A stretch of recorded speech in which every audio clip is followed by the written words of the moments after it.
Bagong-bagong balita, uuwi na po sa Pilipinas si Mary Jane Veloso na 14 na taon nang nasa death row sa Indonesia dahil sa kasong drug trafficking. Ayon mismo kay Pangulong Bongbong Marcos, kasunod ng mahigit isang dekadang pakikipag-usap ng gobyerno ng Pilipinas sa gobyerno ng Indonesia. Nagpasalamat si Pangulong Marcos Jr. kay Indonesian President Prabowo Subianto at sa Indonesian government para raw sa kanilang goodwill o kabutihang loob. Ang pagpapauwi kay Veloso ay sumasalamin daw sa malalim ugnayan ng Pilipinas at ng Indonesia. Walang sinabi ang Pangulo kung kailan pauuwiin si Veloso. Bago po yan, nakapulong na ni Philippine Ambassador to Indonesia, Gina Hamoralin, ang Indonesian Coordinating Minister for Law and Human Rights kaugnay sa pagpapauwi kay Veloso. 2010 nang maaresto at mahatulan ng bitay si Veloso para sa kasong drug trafficking matapos siyang mahulihan ng mahigit 2 kilong heroin sa kanyang maleta. At kaugnay nga ng inaasahang pag-uwi sa Pilipinas ng death row convict sa Indonesia na si Mary Jane Veloso.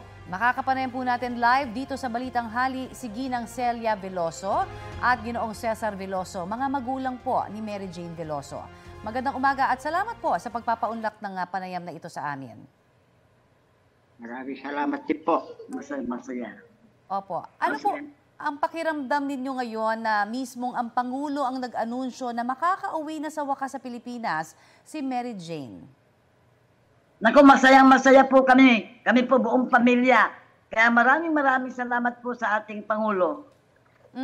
At ano ho ba ang sabi? Kasama ho ba daw kayong susundo kay Mary Jane at kailan raw inaasahan ng kanyang pag-uwi dito sa Pilipinas?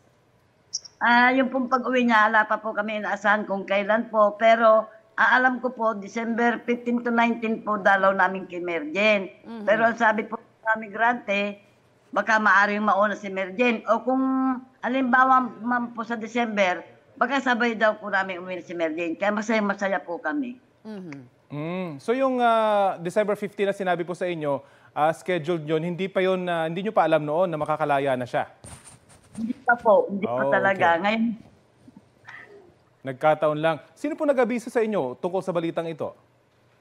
migrante po. Bali okay. 3 araw po ngayon. At ano po yung paliwanag nila sa inyo? Ano raw yung kondisyon? Meron ba? Makakauwi na ba siya diretso sa bahay ninyo? Ano po yung sinabi sa inyo? Tumawag po si Joanna po sa amin kanina. Ang sabi niya, makakauwi na raw po si Mary Jane dahil nanawagan na raw si Presidente Marcos na pauwi na dito sa Pilipinas yung ating Masayang-masaya po kami. So talagang wala pa po kayong detalye. Ang importante talagang makakauwi na siya. Opo. Alright, lilinawin lang po natin, so makakauwi po siya sa inyong tahanan kasi may mga naunang naulat po na maaaring dito daw siya ikukulong sa bansa. Noon po, ganyan po ang balita, pero sa ngayon po at mismo na si Presidente Marcos na pauwiin na po dito sa amin. Ayun. At meron din hong mga lumalabas na balita na mayroon daw karamdaman si Mary Jane. Ano ho ba ang inyo pong nalalaman ukol dyan? Opo. Noon po kasi nalaman po namin, tinubuan po ng bukol sa matres, pero naalis na. Pero tumubo po uli. Ngayon, sabi ko, pa-opera po uli dahil lumalaking araw po. Hindi lang po sa matres ngayon, pati po 2 suso, tinubuan po ng bukol. Nung pong operahan po nila, himala po ng Panginoon. Kahit ano pong tingin nila, nawala po ang mga bukol niya. Well, magandang balita po yun. Kailan niyo po huling nakausap, yung inyong anak? Sa araw lang po, tumawag po. Pero nung nakausap niyo, hindi niyo pa nakukumpirma, wala pang kumpirmasyon na makakauwi na siya? Wala pa po. Maski po si Mergen, wala pong alam. Binalita lang po namin yung nanay. Okay na. Ko 15. Ganun lang po. Yung Pangulo po, nakausap niyo na po ba? May mga opisyal na po ba kayo mula sa gobyerno na nakausap bukod po sa tumutulong sa inyo na migrante? Ala pa po. Okay. For sure, meron na hong tatawag sa inyo. Dahil kailangan siyempre opisyal kayong maabisuhan tungkol sa paglaya po ng inyong anak. Ano pong mensahe po ninyo? Maraming salamat po sa gobyerno natin. Kay Pangulo. At saka sa lahat po na mga tumulong sa amin, sa mga kapatid namin, mga migrante, mga taong simbahan, at sa buong mundo po at sa mga media. Lahat po ng tumulong. Maraming salamat po sa inyong lahat. Oho. Nanay, ako po sa aking panig lang, gusto ko lang malaman, baka meron hong kayong parating na pag-uusapan ni Mary Jane kung sakasakaling makakauwi siya, miski noong pamaning, di ba? Siyempre, meron ho tayong pag-asa parating, di ba? Baka meron siya mga gustong i-request sa inyo, kaya ano ho ba yung inyong ihahanda kaya para kay Mary Jane para maging espesyal ang kanyang pag-uwi? Yan po ang hindi po namin alam dahil kami po ay walang hawak na pera sa ngayon. Mahirap lang po kami kaya hindi po kami nangangako na mayroong Baka po, sakali manghanda po sila. Wala po kami kasing pera ngayon. Oho, okay lang po, pero baka may mga paborito siya na naiisip nyo, no? Na po pwede hong, I'm sure, miss niya na hong kumain ng pagkaing Pinoy. Ang paborito po niya, ang hinihiling niya sa amin itong adobong baboy. Wow. Yan ho ba ang forte nyo rin? Nagtago po kami nung dumalaw kami, nagtago po kami ng adobong baboy para maibigay na sa kanya. Okay. Yung po, adobong baboy daw. Opo. Ganun po. Nanay, nung December 15 na dalaw dapat po ninyo, kasama niyo po ba yung mga anak ni Mary Jane? Kumusta na po sila? Opo, kasama po yung 2 anak sa kami ni tatay. Okay. Kumusta na po ngayon yung 2 anak po ni Mary Jane? Ayun po, awa ng Diyos, napalaki na po namin sila kahit naghihirap. Kung minsan, ayun nga, karamihan. Lola, pengingan 200, pampalod. Tita, pengingan naman 200. Gano'n lang po sila lagi. Awa ng Diyos, nairap po. Siyempre, naibalita niyo na po sa kanila. At ano pong nag-reaction po nila? Masaya po. Lumulundag po sila sa tuwa. Lalo na po yung sanay. Lumalaman niya. Ay, tuwa po siya. Salamat Diyos, May mag-aalaga. Na may mag-aalaga na raw sa kanila. Masusubukan na raw nila na may mag-aalaga sa kanila magkapatid. Opo. Pwede hong malaman, ilang taon na ho yung mga anak ni Mary Jane? Yung pong panganay, 22 na po sa November po. November 28 po, 22 na. Yung pong bunso, no October 25 po, 17 na po.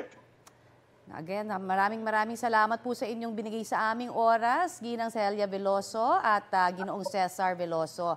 Mga magulang po yan ni Mary Jane Veloso at napakagandang balita po na ito para po sa inyong pong pamilya at syempre sa lahat po dito sa bansa. Thank you very much po. Salamat po. Magandang pamasko po sa ano yan, Pasko. Oo nga po, nako. Advance Merry Christmas po.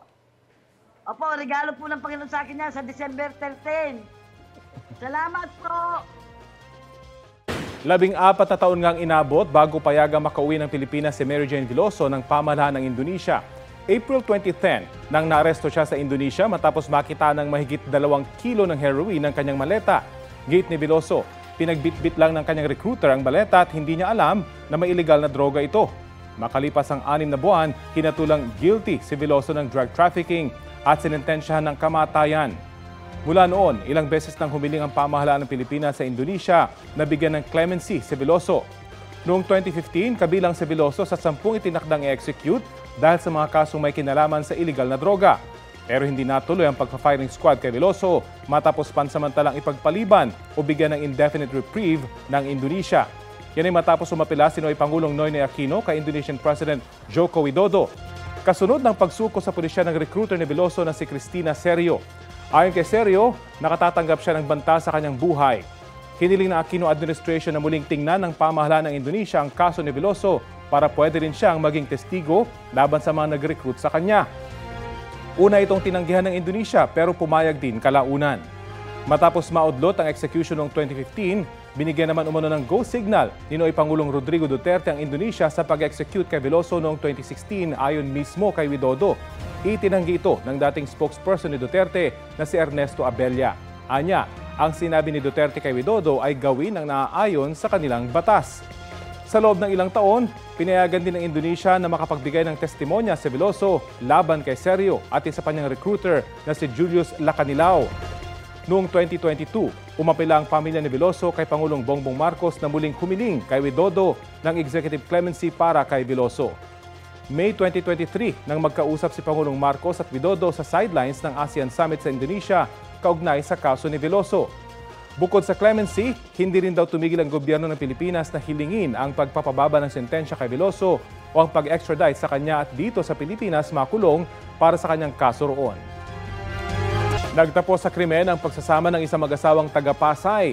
Mismong ang Mister Umano ang sumaksak sa kanyang misis ng mahigit 20 beses sa isang damuhan sa Las Piñas.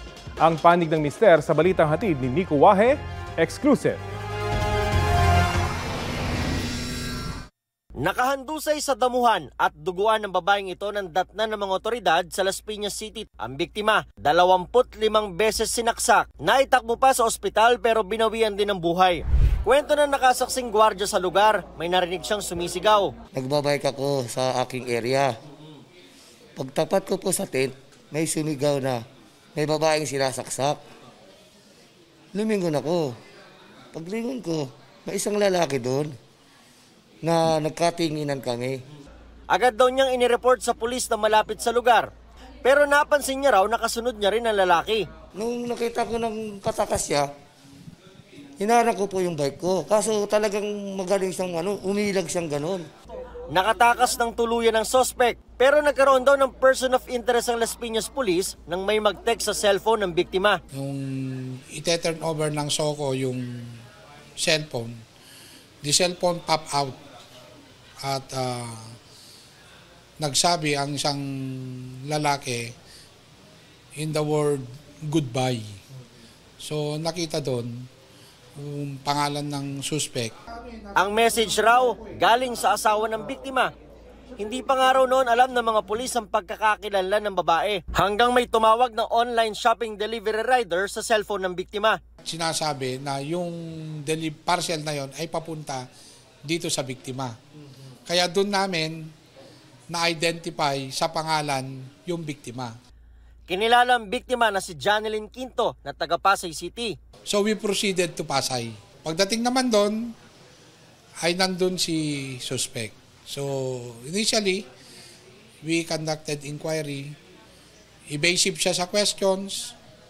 And when I ordered or nakiusap ako, natignan yung conversation, yung goodbye, na-delete na eh. Nang dalhin sa presinto ang suspect, positibo siyang kinilala ng nakasaksing gwardya. Tumanggi magbigay ng pahayag ang suspect. Sa presinto, nagkaharap pa ang suspect saka ang nanay ng biktima.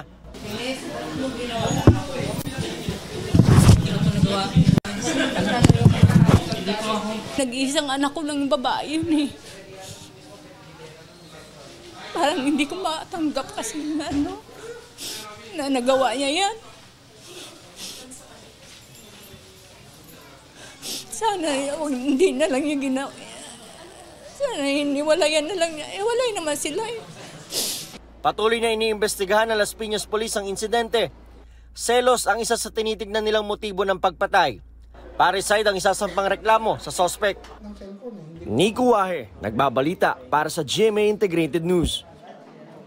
Patay ang isang tricycle driver sa Bacara, Ilocos Norte matapos na bumangga sa poste ng kuryente. Sa lungsod naman ng Lawag, arestado ang isang dolo matapos na tagain ang sarili niyang kapatid. Ang mainit na balita hatid ni CJ Torida ng GMA Regional TV.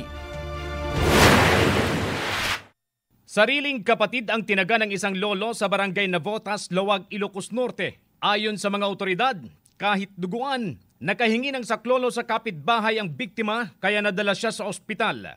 Nagpapagaling na ang biktimang nagtamo ng mga sugat sa ulo at braso. Mahaharap ang suspect sa reklamong frustrated murder. Inaalam pa ang motibo niya sa tangkang pagpatay sa kapatid. Wala siyang pahayag. Sa bayan ng Bacara sa Ilocos Norte pa rin, dead on arrival sa ospital ang isang tricycle driver matapos bumangga sa poste ng kuryente. Sa investigasyon, nag-overshoot ang tricycle sa pakurbang bahagi ng kalsada. Nahulog sa shoulder lane bago bumangga sa poste. Nagtamo na matinding sugat sa ulo ang driver na sanhi ng kanyang pagkamatay. Ayon sa pulisya, mabilis ang patakbo ng biktima nang maaksidente. Laking panlulumo naman ng ilang residente sa Bagabag, Nueva Vizcaya matapos tangayin ng tubig at mamatay ang ilan nilang alagang baka. Kasunod iyan ng pagtaas ng tubig sa Magat River dahil sa pananalasa ng bagyong Pepito. Hiling ng mga naapektuhan ng bagyo na matulungan silang makabangon. CJ Torida ng GMA Regional TV, nagbabalita para sa GMA Integrated News. Sa ibang balita, pinatututukan na ni Pangulong Bongbong Marcos na matugunan ang pinsalang iniwan ng bagyong Pepito sa Catanduanes. Nag-aerial inspection ang Pangulo sa mga napuruhang bayan sa probinsya, kabilang ang Panganiban, Caramoan, Bagamanok, Viga at Higmoto. Namigay na rin po ng construction materials ang pamahalaan doon para sa mga nawasak ang bahay. Nakatakda namang magpapadala ng water filtration devices dahil sa problema sa supply ng tubig, pati satellite communication equipment para sa pahirapang komunikasyon. Hihiram naman ng mga linemen sa mga karatig probinsya para isaayos ang mga natumbang poste at nasirang linya.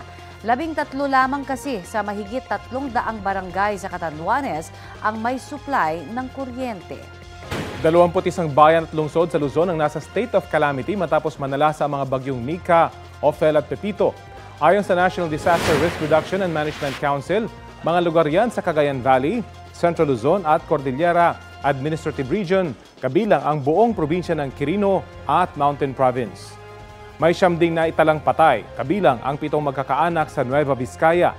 16 naman ang sugatan at 4 ang hinahanap pa.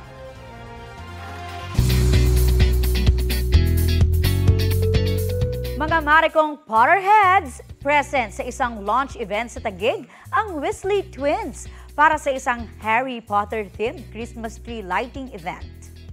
3, 2, 1! Sina James and Oliver Phelps ang nanguna sa pagpapailaw sa Christmas tree na yan. First time daw nilang makapunta sa Pilipinas at masubukan ng ilang Filipino food, kabilang na ang chicken adobo. Nagpasalamat ang dalawa sa pag-welcome sa kanila ng mga Pilipino. Nakilala ang dalawa bilang ang kambal na sina Fred and George Weasley sa Harry Potter film series. Lusot na sa komite sa Kamara ang panukalang nagbabawal sa mga pogo sa bansa. Inimbestigahan naman ng Bureau of Immigration ang umano'y bagong modus para makabalik ang mga dayuhang pogo workers. Balitang hati ni Jonathan Andal. On the motion is approved. Inaprubahan na sa House Committee on Games and Amusement ang mga panukalang batas na tuluyang ipagbabawal ang mga pogo. Sabi ng PAGCOR, mayroon na lang 27 pogo na nag-ooperate pero nasa proseso na ng pagsasara. Ayon sa DOLE, 30,000 Pinoy pogo workers ang apektado niyan. May programa naman daw ang DOLE para sa kanila, gaya nitong job fair sa isang mall sa Pasay na may alok na higit 12,000 trabaho para sa mga Pinoy na dating pogo worker. 20,000 foreign pogo workers naman ang nagpa-downgrade na ng visa mula working para maging tourist visa. Ayon sa Bureau of Immigration, mahigit 10,000 sa kanila nakaalis na ng Pilipinas. Pero ang isang kongresista may nabalitaan umano na bagong modus. May bago daw na parang modus no dun sa BI. Ang tawag ay back-to-back racket. Yung mga lumalabas daw sa Pinas na pogo workers, pinababalik din kapag ayos na yung papers. May ganun po bang, totoo po ba yung ganong report? We have to consult on this, Mr. Chair. Actually, this is the first time we came across that report. Sabi ng DOLE, kinansila na nila ang nasa 36,000 AEP o Alien Employment Permit sa Pogo at kung may natira pa, itinuturing ng expired. Gusto naman maliwanagan ng isang mambabatas, kasama rin ba sa panukalang batas ng Pogo ban ang mga special class BPO na gaming companies ang kliyente? Kung nabanggit po ay ito ay emerging na type, diba? Offshore din siya, pero hindi siya parang kagaya ng mga kung paano yung Pogo talaga sa ngayon.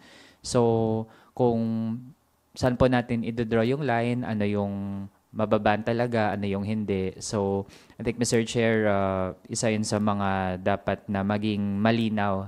Ngayong lusot na sa komite ang panukalang batas kontra Pogo, sunod naman itong dadalhin sa plenaryo para pagdebatehan at pagbotohan. Jonathan Andal, nagbabalita para sa GMA Integrated News. Hinikayat ng Department of Education ang mga opisina at paaralan na gawing simple na lamang ang pagdaraos ng mga selebrasyon ngayong Christmas season. Kasunod po yan ang paghimok ni Pangulong Bongbong Marcos sa lahat ng mga opisyal at manggagawa ng gobyerno na iwasan ang sobra-sobrang paggastos sa Christmas gatherings. Bilang pakikiramay po yan sa mga Pilipinong nawala ng tahanan at mahal sa buhay kasunod ng mga nagdaang bagyo. Payo rin ng DepEd, maaaring gawing donasyon para sa mga nangangailangan ang matitirang pondo na inilaan para sa mga selebrasyon. Lubos na nagpapasalamat ang Department of Justice sa mga ginawang hakbang ni Pangulong Bongbong Marcos para mailigtas ang kababayan nating si Mary Jane Veloso mula sa death row sa Indonesia. Ayon sa DOJ, sa pamamagitan ng diplomatic dialogue at pinalakas na ugnayan sa ating international partners, ay nagawa ng gobyerno na i-delay ang pagpapatupad sa death sentence kay Veloso. Naging sapat daw ang delay para mabigyan si Veloso ngayon ng isang compassionate decision. Huli sa entrapment operation ang 13 tauhan ng isa umanong illegal quarry site sa Davao City. Dito naman sa Cebu, patay ang 2 trabahador ng isang cement factory matapos matabunan ng semento. Ang mainit na balita hatid ni Femry Dumabok ng GMA Regional TV. Ganito dinatna ng mga rescuer ang 2 trabahador ng isang cement factory na ito sa Cebu. Balot ng semento matapos matabunan habang naglilinis sa cement grinding area. Patay ang 2 na kinilala ng pulisya na sina Jonel Barwedan Sr., 46 anyos at Shaolin Sabayton, 45 anyos. Ayon sa pulisya, pumasok ang 2 sa baghouse dust collector kung saan naiipon ang mga waste mula sa pinoprosesong semento na base sa investigasyon ay off-limits sa mga trabahador. Nang nasa loob na ang mga biktima, bigla umanong bumigay ang baghouse. Sila talaga yung nakakasking, pero as per safety protocol, hindi daw talaga pwedeng dapat pasukin yun. Ang nangyari lang is individual na decision na ng foreman na pasukin yung hatch, silipin yung dust collector. Isinugod pa sa ospital ang 2 pero dead on arrival. Panawagan ng naulilang pamilya sa kumpanya, matustusan ang pag-aaral ng mga anak ng mga namatay.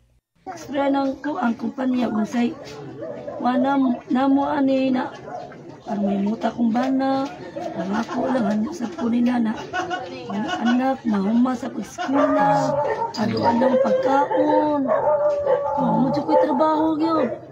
Pansamantalang sinuspindi ang cement building kung saan nakalagay ang baghouse dust collector habang nagpapatuloy ang investigasyon. Nagpaabot na ng pakikiramay ang kumpanya at nakikipag-ugnayan na umano sila sa kanilang kontraktor para matugunan ang mga pangangailangan ng mga naulilang pamilya.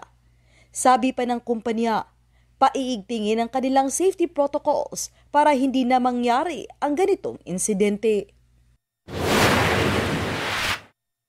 Natagpuan sa tabing dagat sa Cebu City ang bangkay ng isang babae.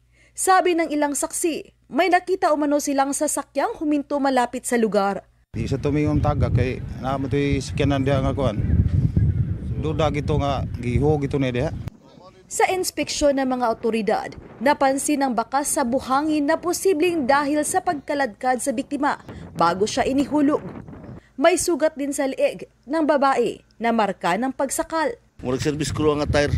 Nakaito mang nakakasunis na nakaito mang kuan. So posibleng ipatay ito daan. Maana gid sir ang kuan. Niya diri lang gilabay. Oh, diri gilabay sir. Inaalam pa ang pagkakakilanlan sa biktima. Magsasagawa rin ang backtracking ng mga CCTV sa lugar.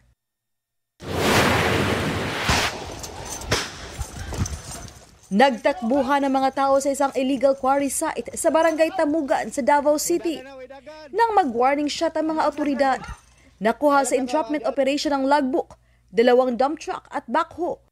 13 ang arestado at may mga nakatakas din. Ayon sa investigasyon ng NBI, walang permit ang quarry at hindi nagbabayad ng tamang buhis. Matagal lang ginagawa ng Senro ang trabaho nila, all the while hindi talaga nila matsempo-tsempuhan yung act na yan. All the while there were reports outside. So napag-alaman na rin nila, there were private individuals in cahoots with those barangay officials. Ang 2 sa mga nahuli, itinangging sangkot sila sa illegal na gawain. Ako nang labak ko sa sapa, pagkabot sa NBI, kapil kong dakot, nang labar ako dito Pag naog la sir, diretso yung nga NBI raid ni. Diretso ko lagi pusasan sir niya ay nagtingog, wala ko katingog sir. Unta pag-ausol ko nila kay wa ko ilabot ani. Sabi pa ng karamihan sa mga nahuli, tagakuha lang sila ng mga bato at hindi nila alam na iligal ang kanilang pinagtatrabahuan. Mahaharap sila sa reklamong paglabag sa Philippine Mining Act. Femari Dumabok ng GMA Regional TV. Nagbabalita para sa GMA Integrated News. Muling ito ang isang babaeng sangkot umano sa 20 insidente ng pagnanakaw dito sa Cebu. Nabisto siya sa isang supermarket sa Talisay City. Tapos niya umanong nakawin ang 3 malalaking lata ng adult milk, vitamins at shoulder bag kung saan niya inilagay ang mga ninakaw na may kabuang halagang aabot sa 8,000 pesos. Nakuha na din siya ng ilang sachet ng pinaghihinalaang shabu. Batay sa investigasyon, dati nahuli ang sospek sa parehong krimen sa mga lungsod ng Cebu, Mandaue at Lapu-Lapu. May mga kaso nang naisampa sa kanya, pero minsan ay nakikipag-ayos siya o binabayaran niya na lang ang mga ninakaw na gamit. Walang pahayag ang sospek. Mga kapuso, ihanda na po ang jacket dahil simula na ng amihan season sa bansa. Ayon sa Pag-asa, asahan na lalo pang lalamig sa mga susunod na gabi dahil sa northeast monsoon o yung malamig na tuyong hangin na galing Siberia. Mas mararamdaman daw yan ng mga nasa Northern Luzon at unti-unting aabot dito sa Metro Manila sa Disyembre. Asahan din ang paminsan-minsang surge o biglang pag-igting ng amihan lalo na sa Enero o Pebrero ng susunod na taon. Kung ikukumpara sa mga nagdaang taon, ngayong 2024 na itala ang pinaka-delayed na onset o simula ng amihan. Kumpara sa habagat, mahihinang ulan ang dala ng amihan. Higit na apektado niyan ang nasa northeast o nasa silangan ng bansa. Asahan din po ang maalong baybayin lalo na sa Luzon area. Sa ngayon, may nakataas na gale warning sa maliliit na sasakyang pandagat sa mga dagat na sakop ng Batanes at Babuyan Islands. Sa mga susunod na oras, magiging maayos ang panahon sa halos buong bansa, pero posible pa rin po ang mga panandaliang ulan. Base sa rainfall forecast ng Metro Weather, light to moderate rains ang mararanasan sa ilang panig ng bansa. Ngayon pong Miyerkules, nakapagtala ng 16 degrees Celsius sa City of Pines, Baguio City. Dito naman sa Metro Manila, nasa 23.2 degrees Celsius ang pinakamababang temperatura kanina.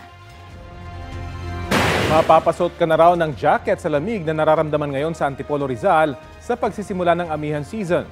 Balitang hatid ni EJ Gomez. Pasado 3:00 ng madaling araw, nadatnan naming naghihintay ng pasahero si Tatay Carlito sa kahabaan ng sumulong highway sa Antipolo City. Ang biyahe niya nagsisimula ro ng 5:00 ng hapon hanggang 5:00 ng madaling araw. Umiiwas daw kasi siya sa init. Ngayong may kalamigan na ang panahon, ang puffer jacket niya ang partner niya sa pamamasada. Ramdam na po kaya nga naglalagay ako ng jacket agad kasi pag madaling araw malamig na. Grabing lamig. Pag may mga pasahero kami, sabi nila, grabe lamig daw rito sa parang Tagaytay daw, sabi nila. Oo. Kaya gustong-gusto nila rito. Ramdam din daw ang mas malamig na simoy ng hangin, sabi ng tinderang si Marites. Lalo't nasa gilid lang ng kalsada ng sumulong highway ang kanyang tindahan ng pasalubong. Malamig na ngayon. Nag-jacket nga ako Minsan may mga group of riders dito, mga nakamotor sila. Ang magkasintahan naman na si Nathaniel at Krishna, dumayo pa sa Antipolo mula Taytay para sa mainit na pares na perfect daw sa cold weather. Nag-road trip kami ngayon lang, and then even though na nagbago nga yung temperature, kahit sa Taytay, ramdam siya na mas malamig na nga yung temperature. So ayun, kaya na rin kami nag-long sleeve kasi malamig na talaga. Opisyal nang inanunsyo ng Pag-asa ang simula ng amihan season. Magdudulot ito ng malamig na panahon sa malaking bahagi ng bansa na lalo pang mararamdaman sa mga susunod na buwan. EJ Gomez, nagbabalita para sa GMA Integrated News. Umabot na sa mahigit 10 bilyong piso ang halaga ng pinsala sa agrikultura dahil sa magkakasunod na bagyo. Ayon sa Department of Agriculture, para pa lamang po daw yan sa mga bagyong Christine hanggang Ophel at hindi pa kasama ang epekto ng bagyong Pepito. Humiling na ng dagdag na 1 billion pesos na Quick Response Fund ang DA para tulungan ang mga apektadong magsasaka at mangingisda. Pinag-aaralan din ng DA ang pag-aangkat ng mga isda at gulay dahil apektado rin po ng sunod-sunod na bagyo ang mga supply nito. Mga kapuso, doble ingat po sa sunog. Nasa 100 bahayang apektado sa magkahiwalay na sunog sa Pasig at San Juan. Balita hatid ni Bea Pinlac. Mula sa malayo, tanaw ang sunog na sumiklab sa Karangalan Village sa Barangay Manggahan, Pasig City kahapon. Nagngangalit ang apoy at makapal ang usok. Base sa inisyal na impormasyon, nagsimula ang sunog bandang 6:30 kagabi. Iniakyat ito sa ikatlong alarma na nirespondihan ng 55 fire truck. Tuluyang naapula ang apoy makalipas ang mahigit 2 oras. Nasa 100 bahay ang nasunog at tinatayang 2 milyong piso ang halaga ng pinsala ayon sa mga bumbero. Inaalam pa ang sanhi ng apoy. Kita naman ang pinsalang iniwan sa mga bahay ng sunog na sumiklab sa Barangay Kabayanan sa San Juan City. Nagsimula ito mag-aalas 5 ng hapon at idineklarang fire out pagkatapos ng 1 oras. Walang naitalang nasawi o sugatan sa insidente. Inaalam pa kung paano nagsimula ang apoy. Bea Pinlac, nagbabalita para sa GMA Integrated News. Ito na ang mabibilis na balita. Itinireport kahapon ng Bureau of Immigration ng 3 Japanese dahil umano sa paglabag sa kondisyon ng kanilang pananatili sa bansa. Meron din silang outstanding arrest warrant sa Japan dahil sa mga kinakasangkutang krimen doon. Hinuli sila katuwang ang Japanese Embassy at na-turn over na sa kustodiya ng Japanese Police pabalik sa Tokyo. Iniligay na rin sa blacklist ng BI ang mga banyaga. Arestado sa buy-bust operation ang 8 suspect na sangkot sa pagbebenta ng iligal na droga sa Wao Lanao del Sur. Naaresto ang mga suspect sa kanilang drug den sa barangay Panang. Nakumpiska sa kanila ang 15 sachet ng umano'y shabu na nagkakahalaga ng 102,000 pesos. Nakuha rin mula sa kanilang dried marijuana leaves at mga drug paraphernalia. Maharap sa reklamong paglabag sa Comprehensive Dangerous Drugs Act ang mga suspect. Wala silang pahayag. Viral po ngayon ang post ng isang rider na ibinibida ang kanyang life hack para makaipon umano ng perang pangkain. Hindi raw kasi siya nagsusukli kung 30 pesos pababa. Paalala naman po ng Department of Trade and Industry, saklaw din ang mga delivery rider ng batas na nagbabawal sa hindi pagbibigay ng tamang sukli. Yan ang balitang hatid ni Von Aquino. Add to cart, magpapatid sundo, kay laking ginhawa talaga ng mga cashless transaction sa ride-hailing at delivery apps. Pero may mga nagka-cash pa rin sa bayaran. E paano kung buo ang pambayad at hirap manukli? Kamakailan nag-viral at nabash ang life hack umano na pinost ng isang rider. Kung 30 pesos pababa ang sukli ng customer, sabihin na lang daw na wala silang bariyang panukli kahit meron. Teknik daw yan para makaipon sila ng pangkain. Pero bawal yan sa ilalim ng Republic Act 10909 o No Shortchanging Act of 2016. Dapat eksakto yung sukli mo. No? So bawal din na magbigay ka ng ibang uri ng sukli. So halimbawa, candy. Trabaho ng negosyo na magsukli ng tama at sakto. At sabi ng DTI, saklaw ng batas ang mga ride-hailing at delivery app kahit wala pa sila noong isa batas ito. Pwede siyang isang type ng informal business at ang informal business ay kasama or sakop ng no shortchanging. Nakausap namin ang uploader ng viral post at kanyang nilinaw. Joke lang yung post na yun, katuwaan lang. Hindi raw siya magsusorry sa mga nagalit na netizen. Hindi rin daw siya naniniwalang gawain ng mga rider ang di magsukli ng tama. Kasi alam kong kahit barya yun, pera nila yun eh. Hindi porkat nag-post ako ng gano'n, sa akin yun na ibubunton yung mga galit ko doon sa mga rider na yun. Ito naman ang diskarte ng mga delivery at motorcycle taxi rider na nakausap namin para makapagsukli ng tama. Naghanap muna ako sa tindahan. Pwede ka naman magpabarya kahit na 100 o 50 pesos. Prepared mo na kahit na tig piso o 5 piso. May option naman po para yung kakulangan ko, through e-wallet ko na lang idadagdag dun sa sukli niya. Sa ikatlong paglabag sa No Shortchanging Act, pwedeng masuspende ng 3 buwan ang negosyo. At sa ika-4, mas malaki ang multa at makakansela pa ang license to operate. Abiso ng DTI, isumbong sa kanila ang mga lalabag. Von Aquino nagbabalita para sa GMA Integrated News. Nais makontrol ng Department of Health ang patuloy na dumadaming mga nabubuntis sa murang edad. Kabilang yan sa pinag-uusapan sa National Conference of Family Planning. May ulat on the spot si Oscar Oida. Oscar? Yes, Rafi, dinaraos nga ngayon dito sa Pasig City ang 2024 National Conference on Family Planning sa pangunguna ng Department of Health. Dinaluhan ito ng aabot sa mahigit na 600 family planning advocates para pag-usapan dito ang mga paraan para masolusyonan ang mga suliranin patungkol sa family planning. Para kay DOH Secretary Ted Herbosa, ang pinaka-nakikita niyang problema ay ang tumataas umunong bilang ng childhood pregnancy sa bansa. Sa data ng DOH, nasa 59 per 100,000 ang bilang ng mga 15-year-old na nabubuntis sa bansa. Ito raw ang number 1 na dahilan ng maternal mortality kasi ang mga ito raw ay kadalasan hindi nakakapagpa-prenatal check-up. Sila ang high risk sa tinatawag na eclampsia at pre-eclampsia, pati na hemorrhage at childbirth. May kakabit din daw itong problema sa HIV pagkat may mga kaso daw ng HIV na itatala sa mga bata as young as 15 years old. Kung makokontrol daw ang child pregnancy, makokontrol din daw ang maternal mortality. Ilan daw sa mga nakikitang factor nervosa sa pagtaas ng child pregnancy ay una, yung exposure ng mga bata sa internet. Yung internet daw ay may big influence sa sexual behavior ng ating mga teens. Pangalawa, yung tinatawag na peer pressure. At pangatlo, yung socio-economic classes. Sa lower economic class daw, ang gusto kasi kadalasan ay makapag-asawa ng maaga para makatakas sa poverty ng kanilang family. Sa ngayon, nakipag-ugnayan na raw sila sa DepEd para sa mga hakbang para mahinto ang pagtaas ng bilang ng child pregnancy sa pamamagitan ng pagpapaiting ng family planning education. Rafi? Maraming salamat, Oscar Oida. Inaprubahan sa Kamara ang panukalang nagbibigay ng oportunidad sa mga senior citizen na makapagtrabaho.